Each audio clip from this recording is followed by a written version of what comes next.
அதுக்கு வேண்டிய இன்க்ரீடியன்ட் இளவன், தேங்காய், அரைக்கிறதுக்கு தேங்காய், பச்சை மிளகாய், பெப்பர், கருகாப்பிலை எல்லாமே அரைப்பேன். இதா மோர் எடுத்து வச்சுருக்கேன். இது கடைஞ்சா மோராக்கும். வெண்ணெய் கடைஞ்ச மோரானதுனால கொஞ்சம் திக்கு இருக்காது. அது திக்கு கூட்டுறதுக்கு வேண்டிയിട്ട് துவரப்பருப்பும் அரிசியுமா ஊற வச்சுட்டு அதுவும் சேர்த்து அரைப்பேன். அதில் அரைச்சிட்டு காட்டுறேன். அது കഴിഞ്ഞിട്ട് அது பொரிச்சு கொட்டுறதுக்கு நெய்யில் கடுகு, வெந்தயம், மிளகா வத்தல் பொரிச்சு கொட்டுவேன். இப்போ நான் இது வேக வச்சுட்டு குக்கரில் வெள்ளம் விட்டுட்டு மஞ்சப்பொடி உப்பு போட்டுட்டு இளவனை வேக வைக்க போகிறோம். அது வெந்த பின்ன ബാക്കി കാണിக்கிறேன். ഇളവൻ കഷ്ണം നന്നാ വந்தாச்சு. അത് അരച്ചിരിക്കണേ, പെപ്പറും പച്ചമുളകായി തേങ്ങായി എല്ലാം അരച്ചിരിക്കണേ.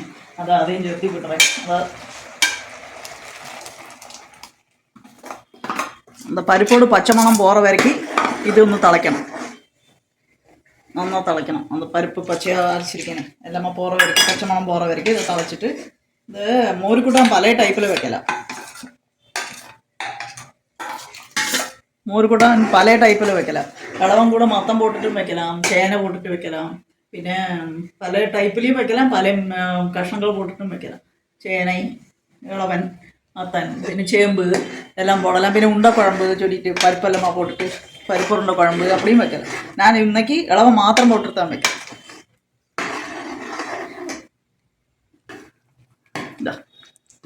പരിപ്പോട് പച്ചമണം പോറ വരയ്ക്ക് തിളച്ചാച്ച് ഇനി അതിൽ മോര വിട്ടിട്ട് പതപ്പിക്കണം. മോര് വിടും.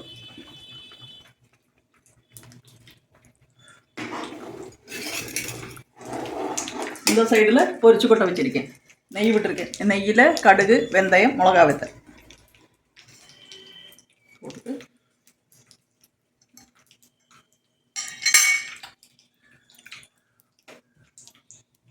அது பொட்டுறத கறிவேப்பிலை போட்டுட்டு பொரிச்சு கொட்டிட்டு காட்டுறேன். அதாவது മോര് കൂട്ടാൻ നന്നാ പതഞ്ചാச்சு. അതുകൊണ്ട് കറിവേപ്പില നിറയെ അരച്ചിരിക്കാം.